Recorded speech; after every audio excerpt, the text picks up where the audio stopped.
The wind on the Kansas plain did not howl that morning.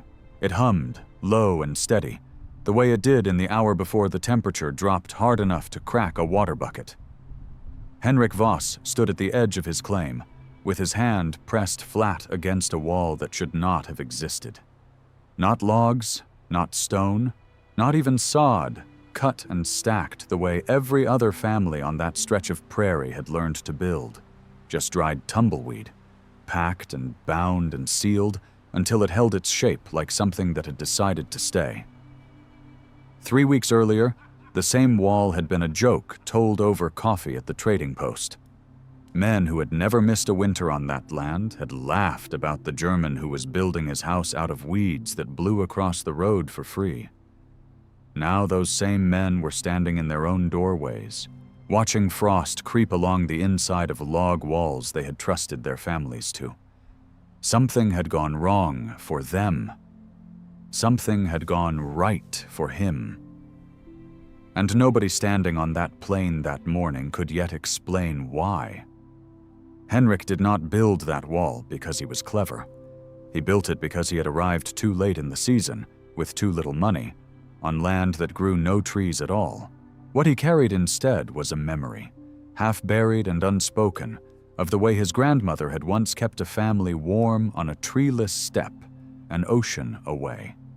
Whether that memory would be enough was not something anyone could have promised him, least of all the wind, which was already testing the seams of every home on the plain, looking for the one it could get through first. By the time the real storm arrived, it would find out exactly which wall that was, and it would not be his. If you're watching this from somewhere cold tonight, tell us where you are in the comments. Stories like this survive because people still care enough to remember them. And if this kind of frontier wisdom matters to you, subscribing helps keep it alive. Henrik Voss had crossed an ocean expecting hardship, but he had not expected silence quite like this. The claim office in the nearest town had handed him a map with his name written beside a square of empty grass and told him, almost as an afterthought, that the nearest stand of trees worth cutting was 2 days away by wagon, and that most of it was already spoken for by men who had arrived years earlier. He stood on that square of grass in late October with Greta beside him, holding Otto against her shoulder, and understood for the first time what the agent in town had meant when he called this stretch of Kansas honest country. It did not hide what it was. There was no forest to soften the horizon, no creek bottom thick with timber, the way there had been near the Volga settlements where Henrik's family had once lived, before moving east into Russia generations earlier. There was only grass, cut short by wind, and the first tumbleweeds of the season already rolling loose across it, gathering at the wagon wheel like something searching for a place to stop. Cole Whitfield, whose own claim bordered the northern edge of the property, rode over within the first hour, more out of habit than welcome. He had seen new families arrive before, and he had seen most of them leave again by spring. He looked at the empty wagon bed, the absence of any lumber, and asked the question every experienced rancher on that plain eventually asked a newcomer without money for timber. "What are you planning to build with?" Henrik did not have an answer yet. He only knew, standing in that wind, that the ground beneath his boots was the same kind of ground his grandmother had once described to him as a child, treeless and unforgiving in a country, an ocean away, and that she had never once described it as a place where a family could not survive the winter. She had described it as a place where people learned to build differently because the land gave them no other choice. Whitfield did not wait for an answer. He nodded toward the horizon, where clouds the color of iron were beginning to stack low against the coming season, and told Henrik that the first hard frost in this part of the county usually arrived within 3 to 4 weeks of the first tumbleweeds breaking loose, and that the ones breaking loose now were early. Then he rode back toward his own cabin, built from logs he had hauled 2 seasons earlier, and left Henrik standing alone with a wife a son, an empty wagon, and a countdown that had already begun. The trading post sat at the crossing of two wagon roads, a low building with a single stove and a ledger book that Henrik had already come to dread. He had gone there twice in the first week, hoping the second visit might soften what the first had already made clear. The lumber that arrived by rail from the mills further east was priced for men who had sold a harvest the previous autumn, not for a family that had spent nearly everything on passage and land filing fees. The merchant, a heavy-set man named Elias Pratt, was not unkind about it. He simply had no reason to extend credit to a stranger with no crop yet in the ground, and no neighbor willing to vouch for him. He offered Henrik a small stack of scrap boards at a price that would have covered perhaps one wall of a modest cabin, and suggested, without much hope in his voice, that Henrik might try digging into the riverbank instead, the way some of the poorer families further south had done, and calling it a home until something better could be managed. Henrik thanked him, and left with nothing. That night, inside the canvas tent that was serving as their shelter, Greta asked the question he had been avoiding since the wagon first stopped. She did not ask it with anger. She asked it the way a mother asks a question when she has already done the arithmetic herself and is only waiting to see if her husband has reached the same number. How many weeks of tent weather do we have left? Henrik did not answer directly. He listened instead to the wind moving against the canvas, the same wind that had been pushing Tumbleweed across the claim since the day they arrived. And he thought of something his grandmother used to say when he was young enough to think it was only a story. She used to say that the steppe never gave a family wood, but it never once failed to give them a wall if they were willing to look at what was already blowing past their door. Otto coughed once in his sleep, a small dry sound that meant nothing yet, but that Henrik heard as clearly as a second countdown running alongside the first. By the second week, the tumbleweeds had stopped feeling like a nuisance to Henrik and started feeling like an answer he had been too proud, or too foreign, to consider seriously. He began collecting them the way another man might have begun felling trees, methodically, without explaining himself to anyone. He built a low frame of the few willow branches he had managed to cut along a dry creek bed 3 miles out, curved rather than square, and began packing tumbleweed into it in dense, compressed layers, binding each layer with strips of tough prairie grass, twisted into cord, the way he had once seen a Volga German elder do with reed bundles when Henrik was a boy visiting his grandmother's village. He was not building a cabin. He understood that much himself. What was rising slowly on the claim looked less like any structure the local families would have recognized, and more like something that belonged to a different landscape entirely. Low, rounded, close to the ground, built to turn the wind rather than stand flat against it. Greta watched from a distance for the first 2 days before finally walking over and asking him plainly what it was supposed to be. Henrik told her the truth, which was that he did not have a proper English word for it, only the memory of his grandmother calling similar shelters by a name that simply meant the warm one, built by families on a steppe that had never had trees either, and had never needed them. It was Otto, 3 years old and too young to know the shape was strange, who gave it the name that would follow Henrik for the rest of that winter. He pointed at the low dome rising out of the tumbleweed and grass, and said, in the plain and unembarrassed language of a small child, that it looked like the snow houses in one of his mother's picture books. An igloo, Greta said quietly, half laughing despite everything, half unsure whether to laugh at all. Henrik did not correct the name. He only kept packing tumbleweed into the frame, layer after layer, while the wind that had once seemed like his enemy kept delivering, free of charge, exactly the material he needed to survive it. Word travels fast on a plain with few trees to block the view, and by the middle of the 3rd week, Henrik's claim had become something the neighboring families rode past on purpose, rather than by accident. Cole Whitfield came again, this time with 2 other men from the eastern claims, and stood for a long while at the edge of the property without dismounting. What he saw was a curved, waist-high wall of packed weed and grass, plastered in places with a thin coat of mud Henrik had begun applying to seal the gaps, rising into a shape none of them had ever built or been taught to trust. Whitfield's objections were not cruelty. They were the accumulated caution of a man who had watched the plains take apart lesser shelters before. He pointed out, reasonably, that dried tumbleweed caught fire faster than seasoned log, that a hard wind could find any gap a careless hand had left unsealed, and that a structure built from what the wind blew in for free had a way of being taken apart by that same wind when it changed direction. He was not wrong to worry. He had simply never seen the version of this shelter that could survive a season. Only the ordinary tumbleweed and brush lean-tos that collapsed after a single storm. The kind poorer families sometimes threw together in desperation and lost within days. Henrik listened to all of it without much argument, because he understood that Whitfield's doubts were the same doubts he would have had, standing in the other man's boots, looking at a wall made of weeds instead of the log walls this county trusted.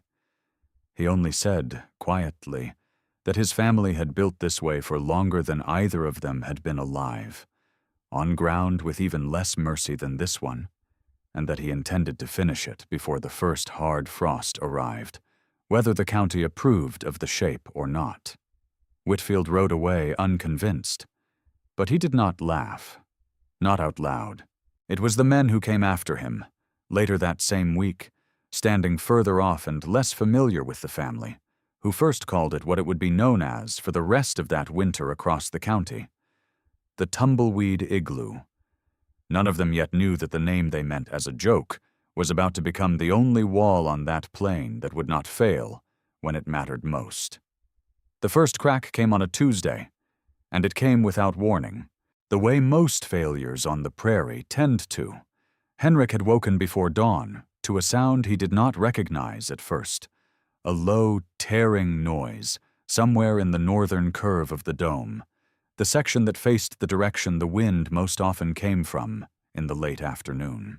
By the time he reached it, a section of packed tumbleweed roughly the width of his forearm had pulled loose from the frame, and a thin ribbon of cold air was already threading through the gap and finding its way toward the center of the shelter, where Otto still slept.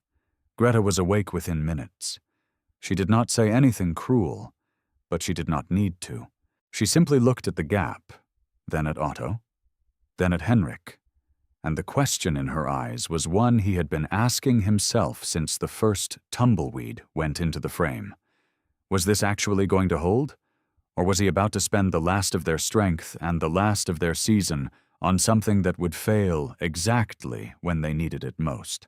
Henrik pressed his hand against the torn section and understood, almost immediately, what had gone wrong. The weed had been packed tightly enough, and the willow frame beneath it was sound. What had failed was the binding at the seam, the place where two sections met, where the twisted grass cord had been tied off in a hurry 3 days earlier because the light was fading, and he had wanted to finish before dark. It was not the material that had failed, it was the impatience. He thought, standing there in the cold, with his hand still pressed against the gap, of something his grandmother used to say about walls built from bundled reed and grass on the steppe near the Volga, long before her family had moved further east into the Russian interior. She used to say that the wind did not attack a wall. It searched a wall patiently, moving along every seam and every joint until it found the one place a tired hand had rushed. Whitfield rode past that same morning on his way to check a fence line further north and slowed just long enough to see the damage. He did not gloat. He only asked, in a tone that carried more concern than satisfaction, whether Henrik intended to keep going, or whether he had seen enough now to reconsider. Henrik did not answer with words. He answered by reaching for more grass to twist into cord, and by beginning, for the second time, to repair the one section of the wall that had just told him exactly where it needed him most. The repair took the better part of 2 days, and Henrik used most of that time not packing new material, but studying the old. He pulled apart the failed seam entirely, down to the willow frame, and examined how the cord had been tied, how the layers had been packed, how the mud plaster he had applied earlier had cracked along a line that ran almost exactly where the wind had gotten through. It was not a random failure. It was a pattern, and once he saw it, he could not unsee it. His grandmother had never explained the physics of what she built, because she had never needed the word physics to know it worked.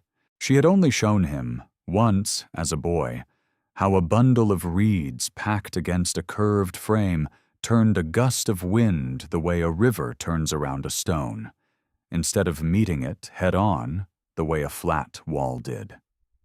A flat wall fought the wind directly, and eventually the wind found the seam that had been rushed. A curved wall did not fight anything. It simply gave the wind nowhere flat to push against, and let the force slide past instead of through. Henrik began repacking the failed section with that memory guiding his hands, rather than his eyes. He packed the tumbleweed at a slight diagonal instead of straight, layering it the way shingles overlap on a roof, so that no single seam ran in the same direction the prevailing wind traveled. Then he mixed a heavier plaster, thick with clay from the creek bed rather than the thin mud he had used the first time, and pressed it deep into every joint rather than simply coating the surface. Greta watched this second effort more closely than the first, and asked at one point what had actually been wrong before. Henrik told her the truth, which was that the wall had never needed to be stronger. It had needed to stop offering the wind a straight line to follow. She did not fully understand the mechanics of it, and neither, if he was honest, did he in any language he could have written down. But she understood the change in the seam when she pressed her own palm against it 2 days later, and felt nothing where cold air had been moving freely before. The first real test came sooner than anyone on the claim had hoped for. A storm system moved down out of the northwest in the second week of November, nothing yet approaching the size of a true blizzard, but strong enough to drop the temperature well below freezing overnight, and to send wind gusts strong enough to rattle loose shutters 2 counties over. It was, in its own way, a mercy. Aye, a smaller storm meant a smaller test, one the shelter might survive even if the repairs were not yet perfect. Henrik spent the afternoon before the storm sealing every seam he could reach a second time, working alongside Greta while Otto watched from just inside the doorway, wrapped in the one heavy quilt the family had carried across the ocean. By the time the wind picked up seriously that evening, there was nothing left to do but wait. The dome held, not perfectly, and not without a thin draft finding its way in near the base where the plaster had gone on thinnest. But it held through a night that put frost on every window for 50 miles in every direction. Otto slept without coughing. Greta, for the first time since the wagon had stopped on that empty claim, slept more than 3 hours in a row. What Henrik did not expect was the news that reached him 2 mornings later. Carried by a neighbor riding the mail route between the scattered claims, 2 families in log cabins along the eastern road had woken during the same storm to find frost forming on the inside of their walls, a thin white coating along the seams between logs, where warm indoor air had met the cold wood and turned to ice, rather than simply passing through. One family had lost a portion of their stored grain to the dampness that followed, as the frost melted through the following day. Cole Whitfield's own cabin, sturdier and better built than most, had come through with only minor trouble, a testament to solid timber and careful chinking. But even he mentioned, when he next rode past Henrik's claim, that the wind that week had found gaps in walls he had trusted for 2 winters running, gaps he had never noticed before, because no storm had ever pushed quite that hard from quite that direction. He did not say it as praise. He said it as a man noting a fact he did not yet know what to do with. By the last week of November, everyone on that stretch of prairie had stopped talking about the Tumbleweed Igloo as a joke, and started talking about the sky instead, because the sky had begun behaving the way it did before the county's worst winters. The pressure changes came first, the kind old-timers claimed they could feel in old injuries before any cloud appeared on the horizon. Then came the birds, moving south in numbers heavier than the season usually called for, and the cattle on the Whitfield ranch bunching together along the leeward side of the barn 2 full days before any visible weather arrived. Henrik noticed all of it because his grandmother had taught him, without ever using the word forecasting, that a family that watched the land closely enough rarely needed to be surprised by it. Otto's cough had returned by then, worse than the small dry sound from weeks earlier, deep enough now that Greta had taken to sitting up at night listening to it, counting the space between breaths the way she once counted stitches. It was not yet a sickness anyone could name with certainty, only the kind of persistent chest trouble that a hard winter could turn dangerous in a child not yet 4 years old. The county's older residents began speaking of a storm from 12 years earlier, one still referred to simply as the Long One. A blizzard that had buried the region under snow for the better part of a week and claimed livestock, outbuildings, and in at least 2 documented cases, lives across 3 counties. Local accounts suggested this new system was tracking a similar path down from the Canadian plains, gathering strength over open country with nothing to slow it before it reached them. Whitfield rode out one final time before the roads became unreliable, not to check on the Tumbleweed Dome out of curiosity this time, but because he had begun, almost against his own expectations, to genuinely wonder whether it would survive what was coming, and whether the answer might matter to more than just one family. Henrik told him what he had already told Greta the night before. The wall was as sealed as he knew how to seal it. The wind would decide the rest. What none of them yet knew was that the storm approaching from the northwest would not test the shelter's strength in the way anyone expected. It would test the one seam Henrik had never had reason to examine closely, because the wind had never once come from that particular direction before. The storm arrived 2 days later than predicted, and that delay turned out to matter more than anyone realized at the time, because it meant the ground had already frozen hard by the time the snow began, leaving nothing to absorb the meltwater that would come later. It began quietly, the way the worst ones often do, a thin curtain of snow drifting sideways across the claim just after dusk, thickening steadily until the outline of the barn on Whitfield's property, visible earlier that afternoon, disappeared completely into white. Inside the dome, Henrik and Greta had banked the small central fire as high as they dared without risking the smoke vent, and had moved Otto's bedding closer to the section of wall that had proven warmest during the earlier test. For the first several hours, the shelter behaved exactly as it had during the smaller storm. The curved wall shed the wind rather than fighting it, and the thick clay plaster held firm along every seam Henrik had reinforced. Then, sometime past midnight, the wind shifted.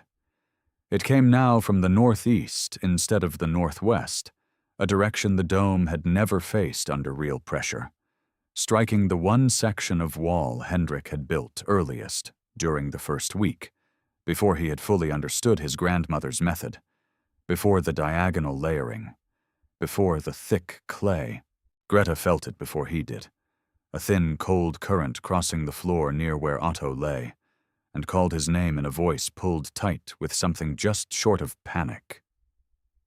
Henrik was at the wall within seconds, pressing his palm along the seam until he found it, a hairline gap no wider than a coin, but wide enough in wind pushing that hard to matter.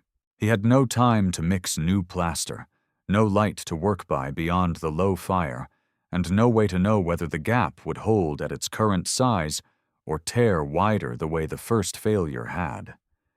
What he had was a strip of the same heavy quilt Otto had carried across the ocean, wet down with what little water remained unfrozen, and pressed hard into the gap by hand, held there by nothing but his own weight and Greta's, while outside the wind kept searching, patient as it had always been, for anywhere else a tired hand might have rushed.